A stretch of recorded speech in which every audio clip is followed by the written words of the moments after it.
Supreme court का साबिक chairman PTI को 16 मई को वीडियो लिंक से पेश करने का हुक्म। नैब तरामीम केस का रिकॉर्ड साबिक चेयरमैन को अडियाला जेल पहुंचाने की हिदायत। जस्टिस अतहर मिनल्ला ने कहा, दरख्वास्त गुजार ज़ाती हैसियत में पेश होना चाहते हैं तो कैसे रोका जा सकता है।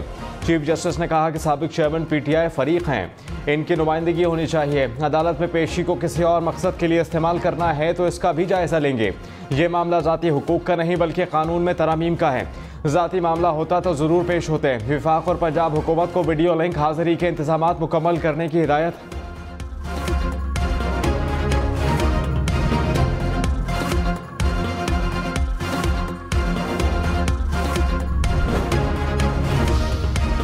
जस्टिस बाबर सत्तार ने कहा, ऑडियो लीक्स केस में मुझे पैगाम दिया गया, पीछे हट जाओ। पैगाम मिला, सर्वेलियंस के तरीक़ाकार की स्क्रूटनी से पीछे हट जाओ। धमकी आमेज़ हरबे पर कोई तवज्जो नहीं दी।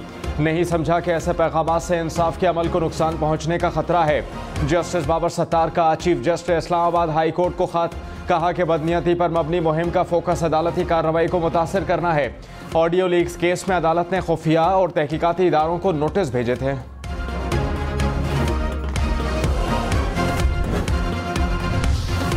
अटॉर्नी जनरल की अदलिया के मामलात में मुदाखलत की नफ़ी। मंसूर अवान ने कहा, इस्लामाबाद हाई कोर्ट के जज के खत के मंदरजात सोशल मीडिया पर आए, तासुर दिया गया इस्लामाबाद हाई कोर्ट में मुदाखलत हो रही है। सिक्योरिटी इस्टेब्लिशमेंट के किसी अफसर ने बराह रास्त राबता नहीं किया। अटॉर्नी जनरल ऑफिस के जरिए सर्वेलियंस पर इन कैमरा ब्रीफिंग की दरख्वास्त की गई ताकि हसास मालूमात बाहर ना जाएं। हुकूमत और कोई रियासती इदारा अदलिया के काम में ना मुदाखलत कर सकता है और ना करता है। शायद ये समझा गया कि केस का फैसला एक रुख पर करने का कहा गया। ऐसा बिल्कुल नहीं। जज साहब ने खुद लिखा, पैगाम इंसाफ के हुसूल में मुदाखलत नहीं था। वज़ीर क़ानून आज़म नज़ीर तारड़ ने कहा, अटॉर्नी जनरल ऑफिस की हसास मालूमात पर इन कैमरा समात बरावजा तरीक़ा है। आज़ाद अदलिया मुल्क को आगे लेकर जाती है। माशी दहशतगर्दी और फितनाबाजी के चैलेंजेस का सामना है। इदारों को स्पेस रखनी चाहिए। अदालतें फ़ैसला करें कानून साजी कैसी होनी चाहिए। अदालतें फ़ैसला करें तकर्रियाँ कैसी हों। अदालतें फ़ैसला करें खारजा पॉलिसी और अंदरूनी सिक्योरिटी पॉलिसी क्या होगी। तो ना ये कानून की मंशा है और ना ही ऐसे मुल्क चलते हैं।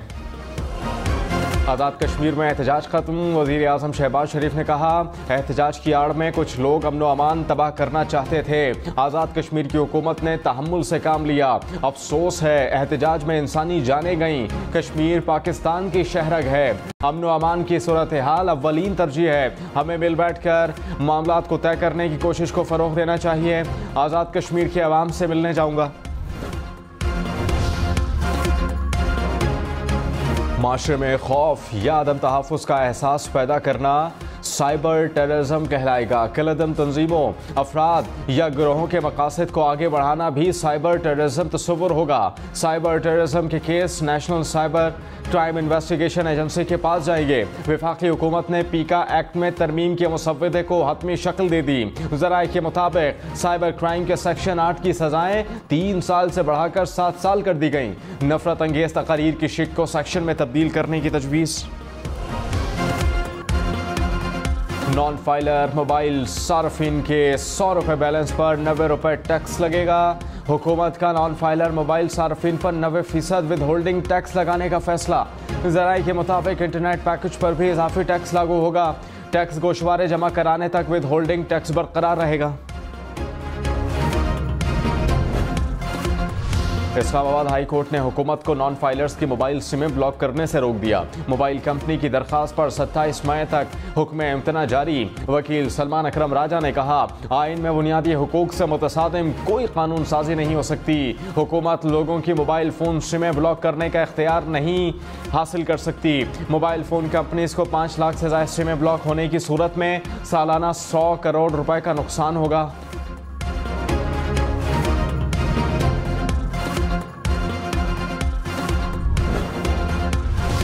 वज़ीर आज़म शहबाज शरीफ का स्ट्रेटेजिक इदारों के अलावा तमाम हुकूमती इदारों की निजकारी का ऐलान। कहा कि तमाम रियासती इदारों की निजकारी होगी, चाहे वो नफ़ा बख्श हैं या खसारा ज़दा। हुकूमत का काम कारोबार करना नहीं, सरमायाकार दोस्त माहौल यकीनी बनाना है। हुकूमती मिल्कियती इदारों की निजकारी से टैक्स दहंदगान कि पैसे की बचत होगी। वज़ीर आज़म की वफाकी वज़ारतों को ज़रूरी कार्रवाई और निजकारी कमीशन से ताउन की हिदायत।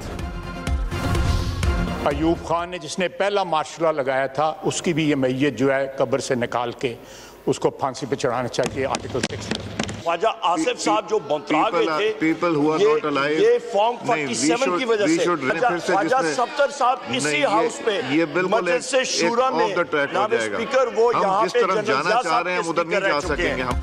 अपोजिशन के वज़ीर दिफा के कल के बयान पर जवाबी वार उमर अयूब ने कहा, ख्वाजा आसिफ ने गैर मुतल्लिका बातें की, वो रेहाना डार से शिकस्त की वजह से बौखलाहट का शिकार हैं। मार्शल लॉ अयूब खान ने नहीं, सिकंदर मिर्जा ने लगाया था। साबिक स्पीकर असद कैसर ने कहा, ख्वाजा आसिफ 80 साल के बुजुर्ग और सीनियर पार्लियामेंटेरियन हैं, उन्हें इस बात का एहसास होना चाहिए और बर्दाश्त का मुजाहरा करना चाहिए। शेख वकास अकरम चेयरमैन पब्लिक अकाउंट्स कमेटी नामजद। सुन्नी इत्तेहाद काउंसिल के सरबराह हामिद रजा ने लेटर हेड स्पीकर कौमी असम्बली को जमा करवा दिया।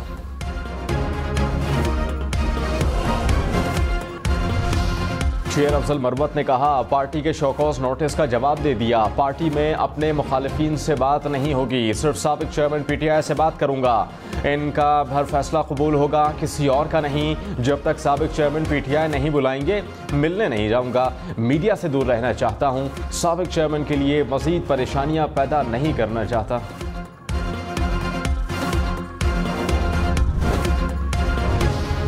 नैब करप्शन रोकने में मुकम्मल नाकाम रहा। नैब शुरू से पॉलिटिकल इंजीनियरिंग के लिए इस्तेमाल हुआ। नैब ने सियासतदानों को कैद किया, उनकी तस्दीक की गई। बाद में कहा जाता है कि उनके खिलाफ कोई शवाहिद नहीं मिले। जस्टिस अतर मिनल्ला के नैब तरामीम केस में रिमार्क्स, कहा कि ब्रिगेडियर असद मुनीर का खुदकुशी से कबल नोट आंखें खोलने के लिए काफ़ी है। माजी में लोगों के साथ जुल्म हुआ, देखना यह है कि क्या ये जुल्म आज भी हो रहा है। सुप्रीम कोर्ट का नैब तरामीम से मुताल्लिक तीनों दरखास्तें यकजा करने का हुक्म। 190 मिलियन पाउंड रेफरेंस में साबिक चेयरमैन PTI की दरखास्त जमानत पर फैसला महफूज। जस्टिस तारिक महमूद जहांगीरी ने इस्तफसार किया कि रकम NCA ने भेजी या फिर मलिक रियाज ने।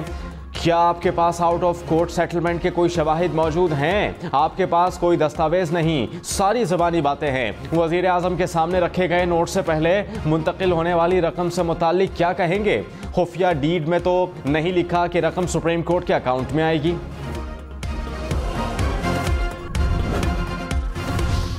वज़ीर आला पंजाब मरियम नवाज और नवाज शरीफ का मेयो अस्पताल का दौरा, चिल्ड्रन एमरजेंसी ब्लॉक का मुआयना। मरियम नवाज ने कहा, बेहतरीन इलाज हर गरीब आदमी का हक है। साबिक दौरे हुकूमत में हेल्थ सेक्टर की तबाही में कोई कसर नहीं छोड़ी गई। माजी में प्राइवेटाइजेशन ना होती तो हर शोबे में भारत से आगे होते। सरकारी दफातर और अस्पतालों में वर्क एथिक्स को बेहतर बनाने की अशद ज़रूरत है। कराची के मुख्तलिफ इलाकों में लोड शेडिंग से शहरी तंग। सुरजानी टाउन, लियारी, बल्दिया टाउन, मच्छर कॉलोनी और अंकी टाउन में बिजली बंदिश। एलानिया लोड शेडिंग के साथ साथ गैर एलानिया लोड शेडिंग भी की जा रही है। शहरियों का शिकवा के इलेक्ट्रिक के मुताबिक बिजली बिलों की अदम अदायगियों के बायस कुछ इलाकों में लोड शेडिंग की जा रही है।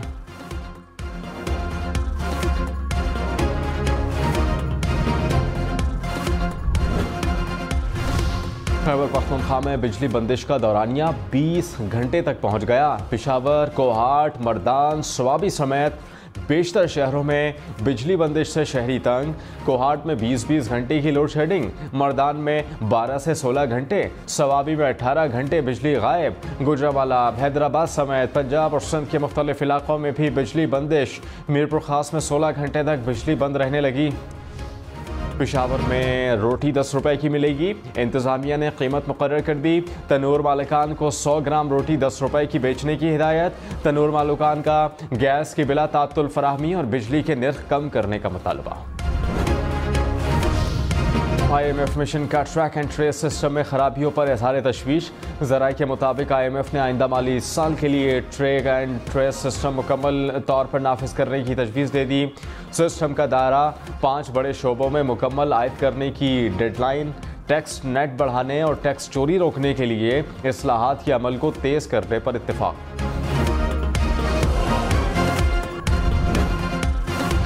वज़ीर आला पंजाब मरियम नवाज ने कहा, अपने इख्तियारात को आईनी हुदूद में रहकर इस्तेमाल कर रहे हैं। मनसब के तक़द्दुस को बरकरार रखना सबकी जिम्मेदारी है। बिला वजह माजरत ख्वाना रवैया नहीं होना चाहिए। उसूल की बात करने में कोई खौफ नहीं। पंजाब काबीना की रॉक सॉल्ट लेस से मुताल्लिक फ़ैसला करने के लिए कमेटी बनाने की हिदायत। करप्शन पर जिम्मेदारों के खिलाफ नैब से रुजू करने का फ़ैसला।